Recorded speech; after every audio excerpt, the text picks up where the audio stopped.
Ilang bahagi ng Metro Manila ang binaha dahil sa halos magdamag ng mga pagbuhos ng ulan na naitala. At batay nga sa record ng Metropolitan Manila Development Authority, sa Quezon City ay binaha ang E. Rodriguez Sr. Avenue at Araneta Intersection.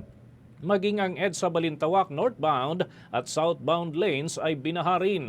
Sa City of Manila, yung Padre Paura at United Nations Station ng Light Rail Transit ang naapektuhan ng mga pagbaha. Maging ang area ng Taft Avenue, dating tanggapan ng National Bureau of Investigation at maging ang Espanya Boulevard, corner de la Puente Street.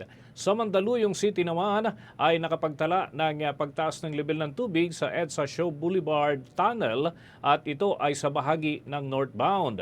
Sa Navotas City naman mga kabombo ay namataan ang pagtaas ng level ng tubig sa San Jose M. Nabal Street at dyan sa panulukan ng Tuason Street.